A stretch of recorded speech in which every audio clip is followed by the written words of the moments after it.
The real Rick Ross giving a shout out to thisis50.com. What's up? My man Fifth.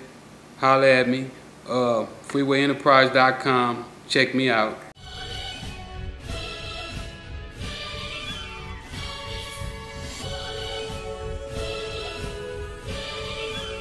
So say. Well, you know, when I was growing up, my mom stayed on the side of the freeway, and I was Rick that stayed by the freeway, and it went from there to being Freeway Rick as my drug empire grew.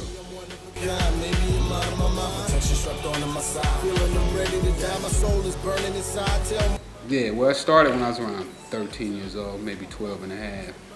Tennis became kind of like my first love, something I thought would get me out the ghetto.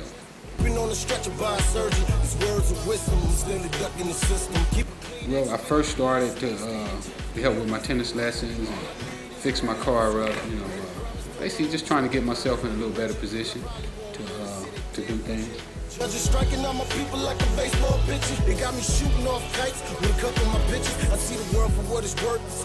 Well, after I got started, I started to see the opportunities that the drug business offered as far as making money, and I took advantage of it.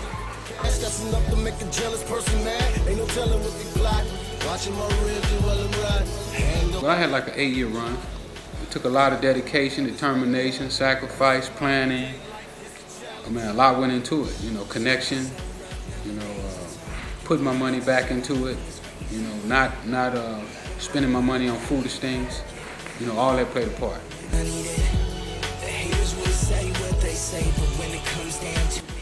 I made $3 million in one day.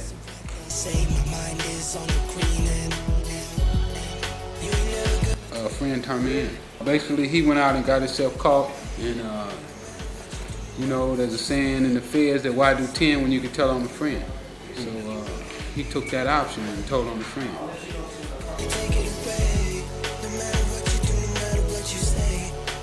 A total of like 20 years and 6 months. Well, I got treated different ways by different people. You know, there were some guys that looked up to me, and then there was other guys that hated on me. You know, would talk about you behind your back. But those were few. You know, it wasn't many of those. Basically, I was treated pretty well in prison by both inmates and guards. Like I said, there were some guards that looked up to me, respected me, and then there was other ones that totally hated my guts. You know, that did everything they could to foil what I was trying to do. You know, as far as listening to every phone call I made, opening my mail, reading every letter, every line, to, you know, searching my room every chance they got. You know. And then there was some that, you know, helped me out any way they could. I've been in like, maybe 8 or 9 different institutions, from Lompoc USP to Texarkana, Texas. You know, I made my rounds as far as prison goes.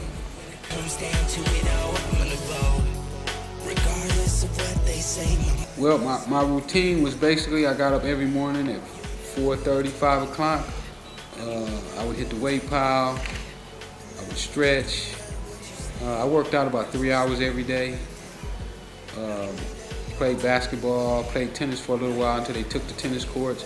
Then I would leave there, I would go to the library. I would read for about 2 to 3 hours. Then from there, I would go back to the unit, get me a nap. When I woke up, I would start answering letters and emails and reading my mail. The real Rick Ross giving a shout out to 40glock.com. Peace. What's up? Check out freewayenterprise.com. We got it going on.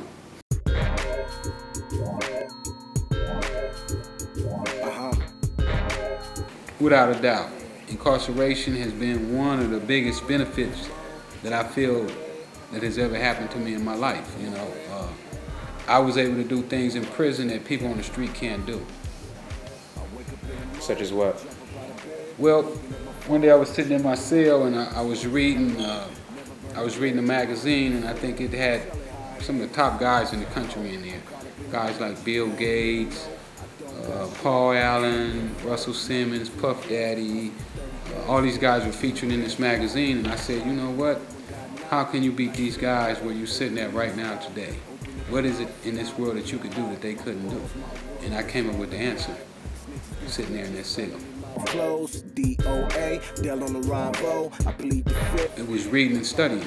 You know, those guys didn't have the time to read and study like I did. I could read and study basically all day. You know, once I finished my routine of working out, there was nothing else I had to do. Basically, the institution washed my clothes, they cooked my food. I didn't have to worry about the lights, the water. You know, I had absolutely no worries. You know, after I blanked the outside out, I pretty much shut the whole outside world off. You know, I no longer worried about them. You know, what was going on the streets, you know, who my girl was with, you know, if my kids were doing the right thing or not. I basically shut that out, you know. Once I gave them the information that I felt they should have, if they didn't take it and use it, then it was nothing else I could do. I moved on. So I just sat in my cell and studied and counsel other guys, you know, who came in and asked for the information, which also helped me. Now welcome to the ghetto, better bring something metal. Fresh white teeth, fat strings like. Well, you know what? I mean, those guys are looking for opportunity. You know, they were looking for a way to get in, and you know, they came up with what they thought was their way into the game. You know, I couldn't knock them for what they're doing. You know, do I totally agree with it? No. You know, but you know, it is what it is. You know, they're trying to get in and you know, trying to get them some money. So I can't really knock them for that. So, you know, it's all good.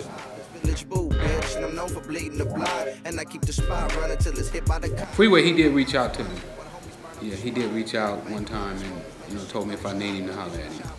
And try to stay out the bang. Go rent a couple rooms and push stones out the king with cops everywhere. I spoke with Rick Ross, but I reached out to him, and